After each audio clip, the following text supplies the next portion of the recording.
Ranjit Singh, the British Empire set its sight on the Sikh territories in the ensuing battle. Gulab Singh, a Dogra general in Maharaja Ranjit's service who was rewarded as king of Jammu by Ranjit Singh, sided with the British. The resultant defeat of the Sikh resulted in the signing of the Treaty of Amritsar on March 16, 1846. In accordance with the treaty, Kashmir was handed over to Gulab Singh for a sum of 75 lakh in return for his acceptance of British suzerainty. Since then, Kashmir was ruled by Dogra dynasty. Now, post-independence. Jammu and Kashmir was the largest princely state in 1947, despite despite having nearly 77% Muslim population. It was ruled by a Hindu king, Maharaja Hari Singh. The state was known for pluralism and a culturally diverse society. There were five main religions. They are province of Jammu, a Hindu-dominated, largely plain area or low hills bordering Punjab. To the north of Jammu and the Sunni Muslims dominated the Kashmir Valley with a significant population of Hindu Kashmiri Pandits. The valley was one of the most beautiful parts of India, with a large number of tourists visiting in summer. There was substantial Sikh presence in both Jammu province and Kashmir Valley. To the east of the valley, the hilly area of Ladakh was predominantly Buddhist, with a slight presence of Sikh Muslims. It is shared borders with Tibet.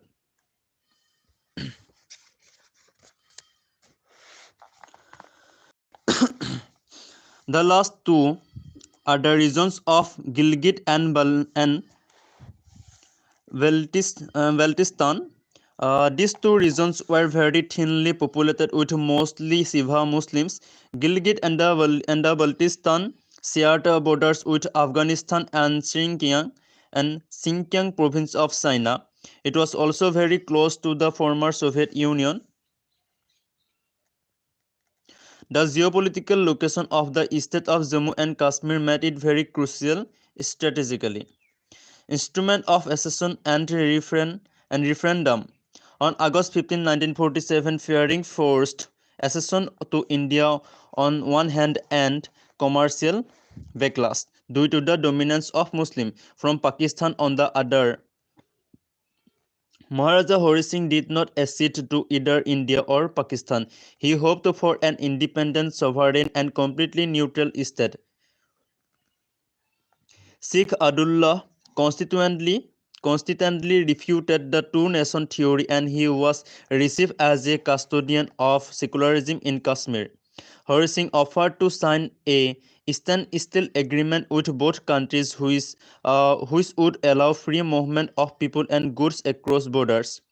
Pakistan signed the agreement, but India said it would wait and watch. But relationship with Pakistan deteriorated soon when Pakistan suspended rail services between Sialkot and Jammu in September 1947. In October 1947, while Sheikh Abdullah was leading a widespread agitations for complete transfer of power to the people of Kashmir, several Pathan tribesmen, with the help of Pakistan army, invaded Kashmir. The Maharaja asked Nehru for military help. Initially, Nehru did not support accession without ascertaining the will of the people. But Mountbatten insisted.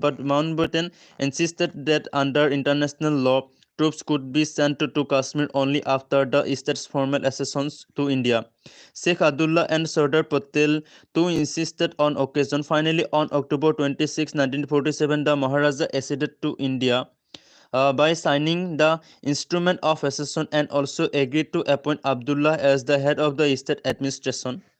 As per the instrument of accession, except for defense, foreign affairs, finance and communication, the Indian Parliament needs the state government's concurrence for applying all other laws. Even though both the National Conference and the Maharaja wanted firm and permanent accessions, Nehru took a highly idealistic and controversial step by announcing that it would hold a referendum on the occasion decisions once peace and law and order had been restored in the valley. This decision was taken to show India's commitment to democracy and honor Mountbatten's advice. After the accessions, the invaders were gradually driven out of the valley by Indian troops, except the area which is known as Pakistan Occupied Kashmir (POK) in India and Azad Kashmir in Pakistan. Kashmir's UN connection. At this stage, Mountbatten suggested the government of India to refer the Kashmir problem to the United Nations (UN). Through the interventions of UN Security Council, India and Pakistan arrived at a ceasefire agreement on January 1, 1949. The ceasefire line established came to be known as the Line of Control (LOC). This is Pakistan Occupied Kashmir (POK), and this line from there to here is called ceasefire, and now we know this border as line of control, and this area is under China. This is called Aksai Chin. This is also our part of India, this part and this part. Okay. In 1951, the UN passed a resolution providing for a referendum under United Nations supervision after Pakistan had withdrawn its troops from the part of Kashmir under its control. The resolution has remained instructions till that since Pakistan has refused to withdraw its forces from POK. Plebiscite in Kashmir never took place. A United Nations military observer group in India and Pakistan, UNMPOGIP, still continue to supervise the ceasefire line and report the violation of ceasefire. It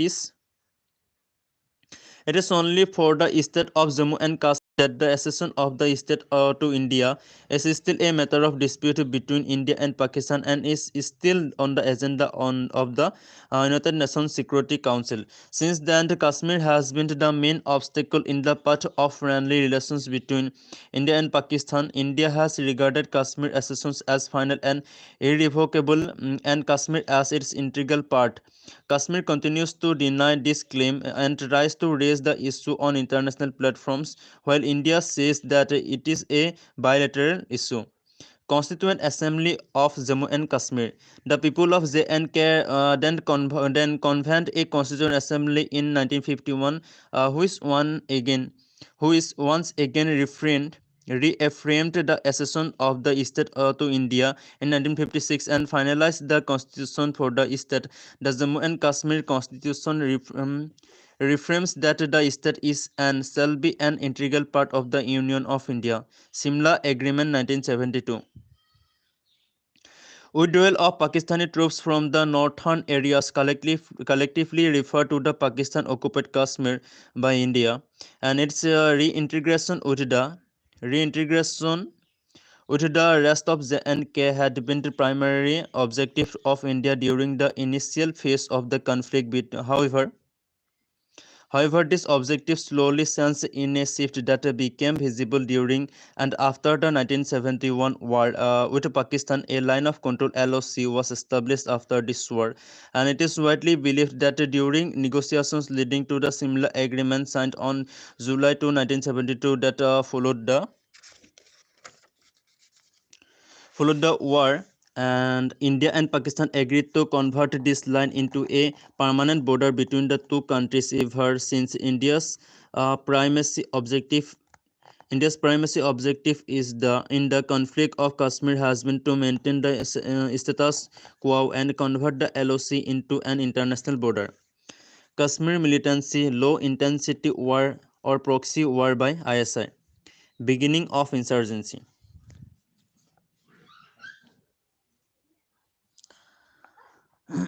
After losing the initial battle in 1947 and two main wars in 1965 and 1971, Pakistan resorted to the tactics of low-intensity warfare as it realized that it could not win over India in a full-scale direct war. It first supported the terrorist movement in Punjab and then started a separatist and militant insurgency in Kashmir in the late 1980s. This low-intensity war between the two countries continues even today. In the name of jihad. It is a perpetual cause of worry to India. In 1987, a disputed state election acted as a catalyst for the insurgency when it resulted in some of the state's legislative assembly members reforming armed insurgent groups. In July 1988, a series of the demonstrations, strikes, and attacks took place in 1989. A widespread popular and armed insurgency supported tactics from across the border and started which during the 1990s escalated into one of the most dangerous and internal security issues in India. It was the beginning of the Mujahideen. It was beginning of the Mujahideen insurgency, which continues to this day. The insurgency was largely started by Afghan Mujahideen who entered the Kashmir Valley following the end of the Soviet-Afghan War.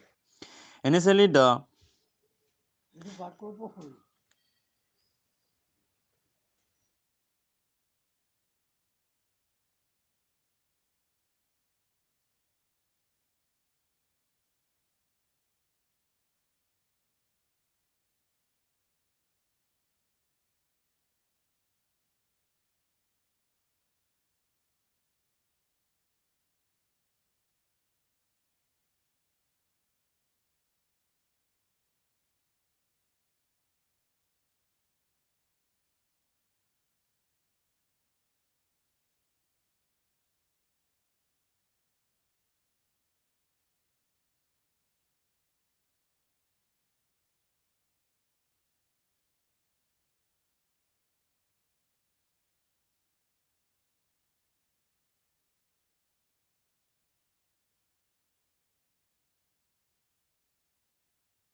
initially the already existing Jammu and Kashmir liberation from JKLF was used as part of this insurgency. It was created in 1964, reorganized in 1971, and was then used for the above purpose. The JKLF was the main insurgent Kashmiri group in the 1990s.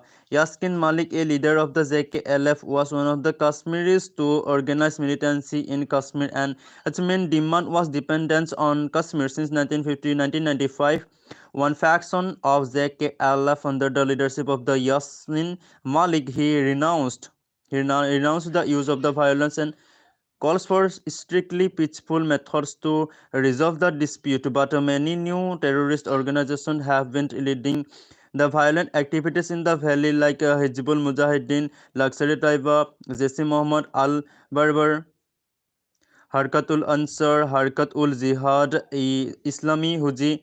They infiltrated through the line of control. Pakistani's intelligence agency ISI and the government of Pakistan directly supported, funded, and provided training and weapons, etc. To these terrorist organizations. This could be a well-planned ISI move to replicate the Punjab militancy model, and these terrorist groups succeeded in ethnic cleansing of Kashmir by forcing nearly 4 lakh Kashmiri Pandits to flee the valley. Their properties and land were seized, resulting in an acute demographic change in the valley. The displaced Pandits, many of whom continue to live in temporary refugee camps in Jammu and Delhi, are still unable to return safely to their homeland. The government's inability to protect them has been one of the stark failures of successive governments. So, on the other hand, many human rights organizations such as Amnesty International and the Human Rights Watch (SRW) regularly accuse Indian armed forces for human rights violations like extrajudicial executions and disappearances, tortures, and suppressions of freedom of speech, etc. in Kashmir. Present status. The election held in 2008 were generally regarded as fair by the United Nations, Highly Commissioner for Refugees.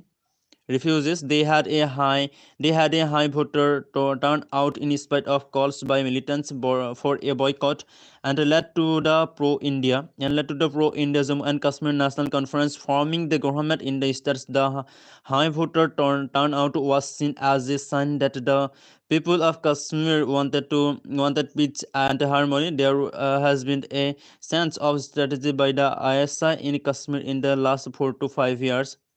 Crowd mobilization has been used as a tactic to defame Indian security forces to internationalize the Kashmir issue.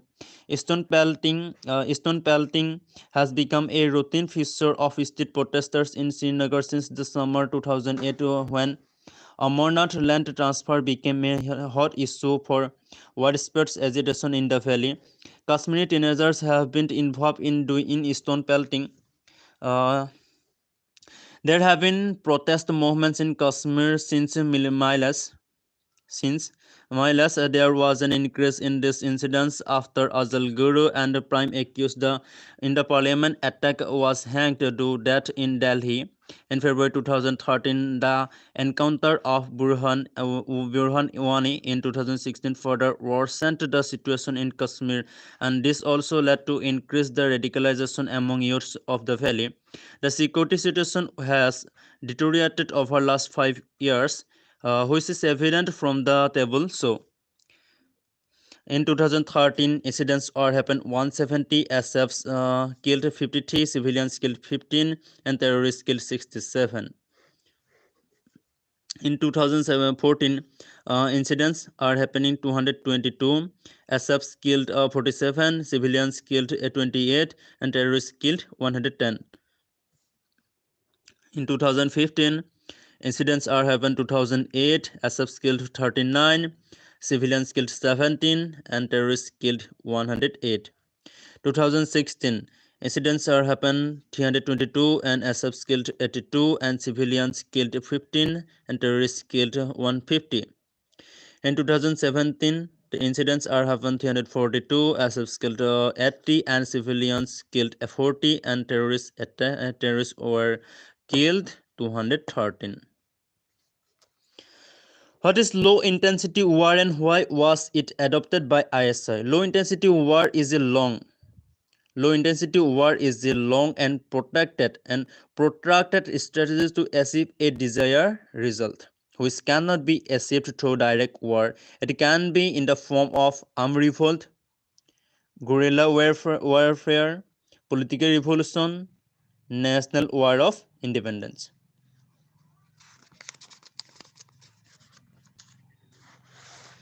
Modus operandi of the proxy war in J&K. To run a malicious campaign from Pakistan and Pakistan-occupied Kashmir to mar India's image in print and electronic media. To facilitate infiltration of terrorists from across the border and keep Indian security forces constantly engaged in fighting terrorists. To attack the secular foundation of the state and support fundamentalist Islamic activities and ensure exodus of Hindus from the valley, to internationalize the Kashmir issue at every forum and paint India as persecutor of Muslims, to increase terrorist activities in Muslim-dominated districts of Jammu region, to sense the low-intensity war to high-intensity war at an appropriate time and term. It was War of Independence. Civil unrest in Kashmir, July 2016. Burhan Muzaffar Wani was the commander of Hizbul Mujahideen, whose social media campaign had an outreach among a section of Kashmiri Muslim youth. He was killed in an encounter with the security forces on July 8, 2016. An estimated crowd of 2 lakh people came to Moran Burhan at the funeral on July 9, described as the largest ever gathering by reporters. Militants were also present at this funeral. After the news of his death spread, violent protests erupted in some areas of Kashmir Valley. Separatist leaders have called for shutdown in Kashmir, which has been repeatedly extended. Police stations and security forces have been attacked by mobs. Stone pelting was reported from many parts in Kashmir and including upon transit camps of Kashmiri Pandits. Internet service along with train services were suspended and the national highway has been closed. The Amarnath pilgrimage has been repeatedly resumed and suspended due to the unrest. Hundreds of Kashmiri Pandit employees fled the transit camps during night time on July 12. Due to the constant attacks by protesters on the camps, the house where Burhan was killed was set ablaze by a mob on suspicion that its residents had tripped off and security forces about Burhan. Curfew was imposed in all districts of Kashmir on July 15 and mobile phone networks were suspended by July 16. 43 people died and over 3,100 people including members of security personnel were injured in the protests in Kashmir. On July 12, Narwaz Sharif in a statement expressed shock over the killing of Burhan Wani, which was criticized by Indian government. Sharif called Wani a martyr on July 15. The Indian Ministry of External Affairs in response criticized Pakistan for glorifying terrorists belonging to proscribed terrorist organizations. PM Narendra Modi criticized the media, alleging it was portraying the Aslan Wani as a hero. The situation is returning quickly and normally. This is highly tragic that terrorism in Kashmir has now taken such deep roots.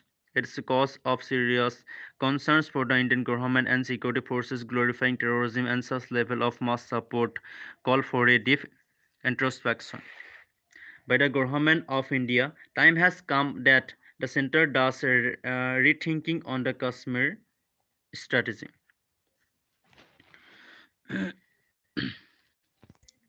Operation All Out. It is an anti-militancy operation launched in Jammu and Kashmir on July 2017 to flush out terrorists.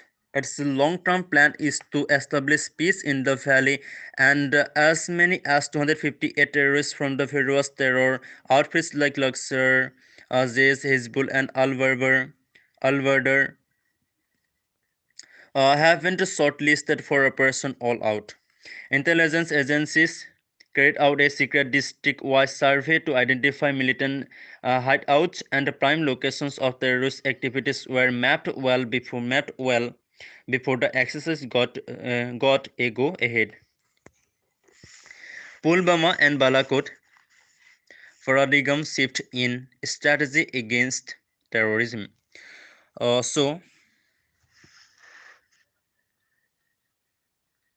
On February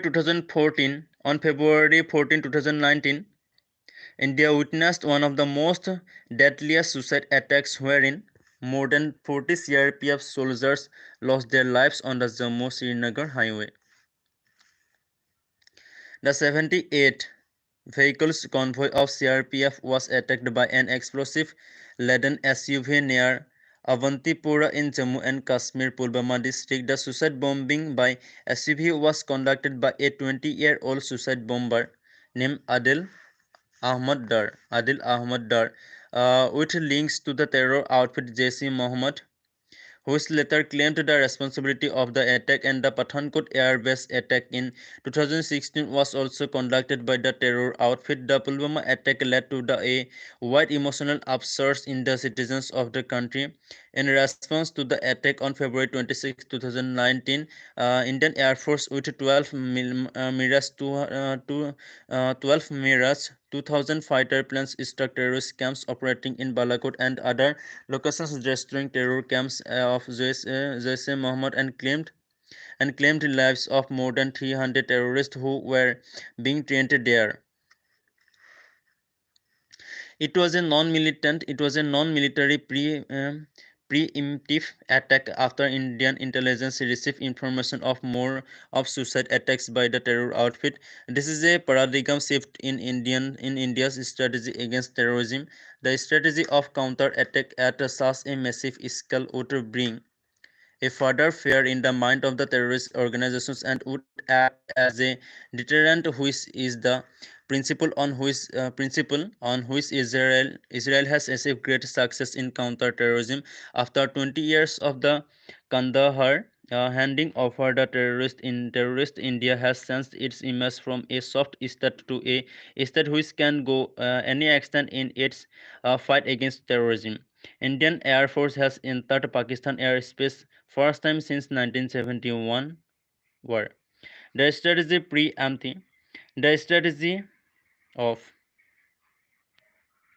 the strategy of preemptive strike has proved its worth in case of Israel. For India, it is the first time that it has been used. It is believed that it will certainly act as a deterrent. Till now, India had been only boosting sleeper cells, and other modules of ISI-backed terrorists or carrying out investigation post-terrorist attacks.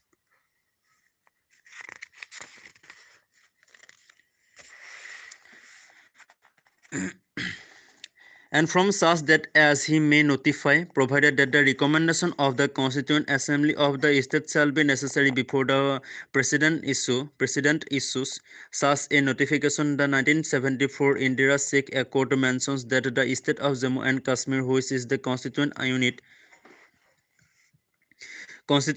of the Union of India and shall in its relation with the Union continue to be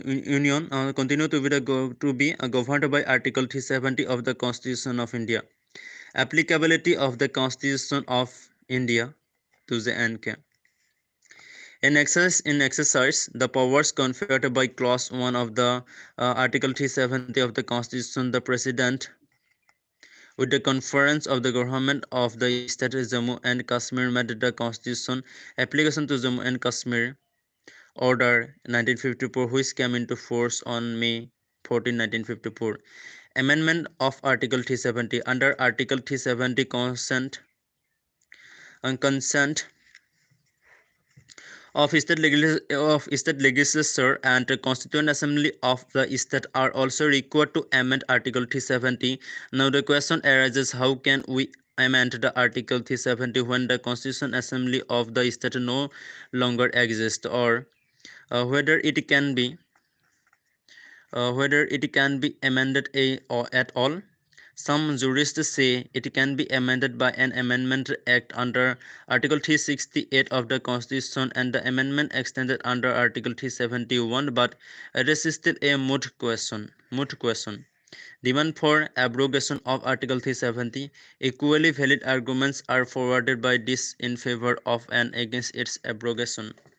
Arguments in favor. The arguments in favor of Article 370 include it has created certain psychology barriers and it is the root cause of all the problems in J&K. This article encourages secessionist activities within J&K other parts of the country. At the time of enactment, it was a temporary arrangement which was supposed to be repealed gradually. It acts as a constant reminder to the Muslims J&K that they have still to merge with the country. Arguments against the abrogation of Article 370 include abrogation will have serious consequences.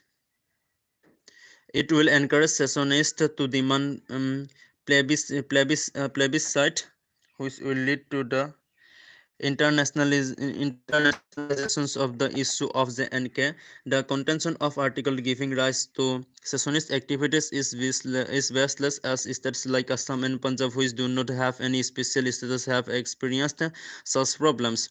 It would not only constitute a violation of the solemn undertaking given by India through the instrument of accessions, but would also create unnecessary misgivings in the minds of the people of Jammu and Kashmir, making the issue more sensitive. Conclusion: it can be argued that the abrogation of the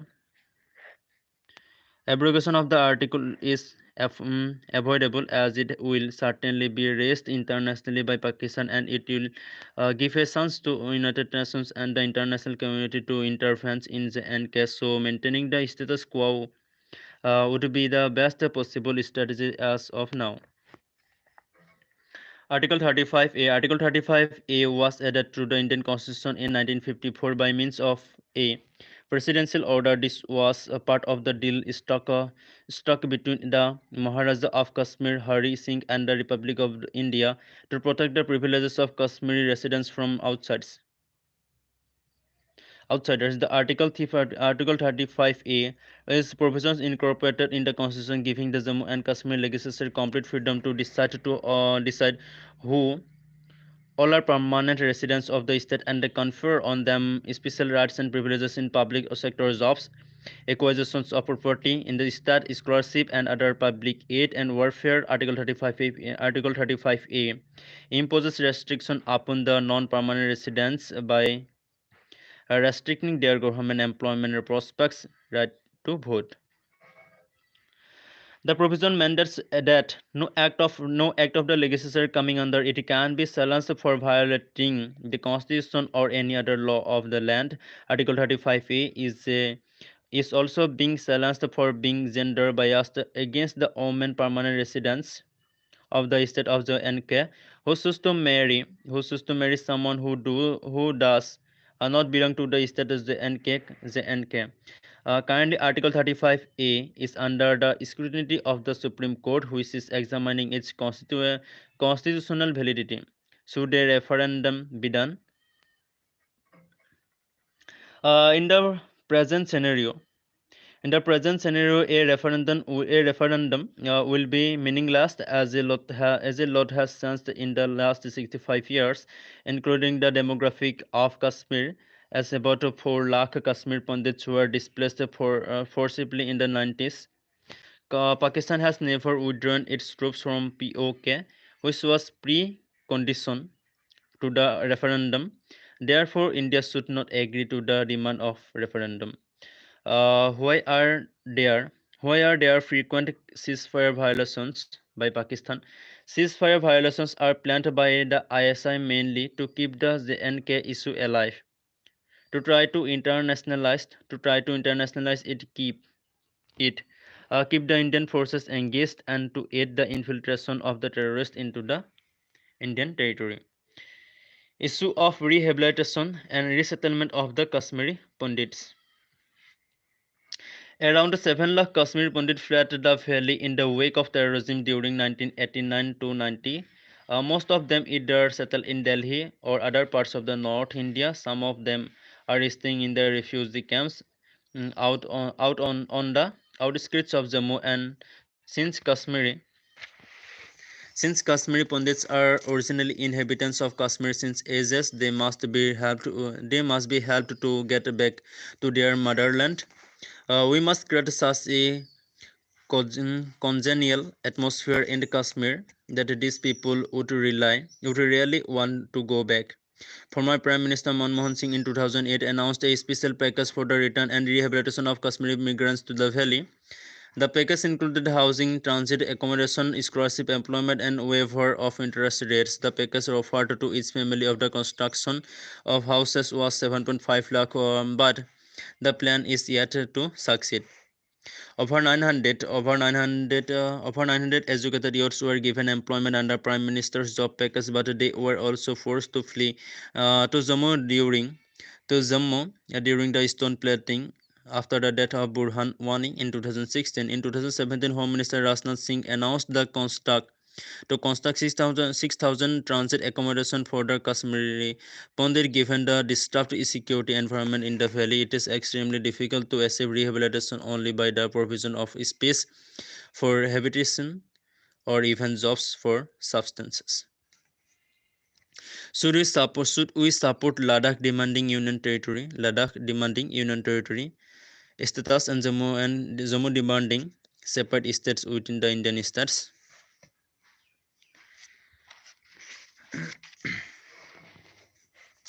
Ladakh does need special status in special status.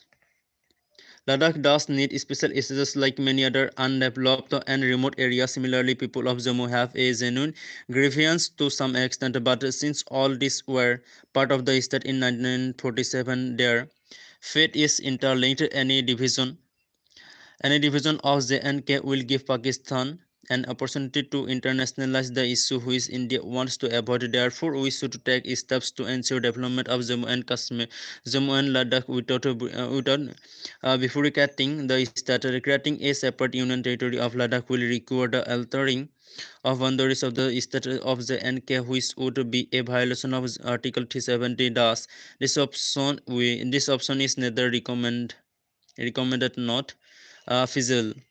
Stone pelting. Stone pelting activity in Kashmir largely happens due to the spread of encounters of the local militancy forces, WhatsApp groups, and Facebook pages, and was funded by money flowing in from Pakistan. Apart from the Hurriyat, a large section of the youth in the valley are spontaneously resorting stone pelting. In the year 2016, witnessed 1,742 incidents of stone pelting against CRPF personnel.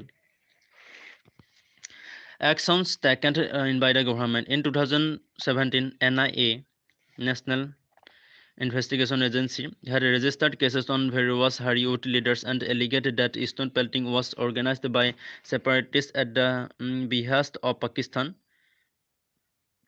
NIA action against Hurriyat leaders in a terror funding case had considerably brought down stone pelting incidents. Pellet gun. Pellet guns are a form of non-lethal crowd control methods used by police and military worldwide. Other popular methods are tear gas, water cannon, pepper spray, etc. Non-lethal weapons are used in combat situations to limit the escalations of conflict where employment of lethal force is prohibited or undesirable. Pellet guns are intended to injure individuals and seize and cause pain. They are effective even short ranges up to 200 yards, but when fired from close quarters can be lethal, particularly when sensitive parts such as eyes are hit. Humanitarian activities say the use of pellet guns is not in line with international standards on the use of force. The objectives of the police should be achieved in a less harmful way with other devices which can be more accurately aimed and where the risks of harm can be better controlled. Plastic bullet. In 2017, the Supreme Court asked the center to consider other effective measures following which the government asked the security forces to use plastic bullets. TNSB Prasad Committee. It has been formed by MSC 7-member committee to review the use of pellet guns. It recommended use of pellet guns only in the rarest or rare cases. In practice, security forces are using other means also to control some stone pelting, but pellet guns are not fully out of use. Human shield. Human shield. In April 2017, Major Little Gogoi, an army officer, tried to solve Maker Farooq Ahmad Dar to a vehicle allegedly as a shield against stone pelters and paraded him on different streets during the Srinagar parliamentary by-polls. The incident was filmed. The incident was filmed and shared on social media and causing uproar in the Muslim majority Kashmir Valley. The use of Dar as a human shield was criticized around the world. Amnesty International described it as cruel, inhuman, and degrading treatment amounting to torture. There have been arguments for and against use a human shield, but for security forces, it is better to use more humanitarian methods. So the chapter is finished. Now I will read questions. Probable questions based on the chapter. Write a short note on instrument of accessions of J&K with India. What is the present political and security status of Jammu and Kashmir? How has Pakistan's ISI changed its strategy regarding Kashmir in the last 5 years? Elaborate with suitable examples. What is the modus operandi of ISI in adding and abetting extremism in Kashmir? What are the development initiatives taken by the central government in Kashmir? What is Article 370?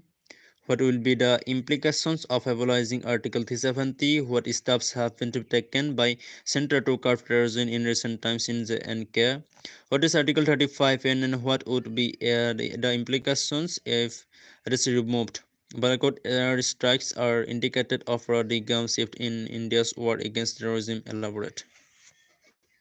So finally, the chapter I have finished. In the next chapter, I will read insurgency in the northeast. I mean Arunachal Pradesh, Assam, Meghalaya, Tripura, Mizoram, Manipur, Nagaland. Okay. Finally, good book, easy to understand, and words are very legible. Good book for internal security. So I recommend this book.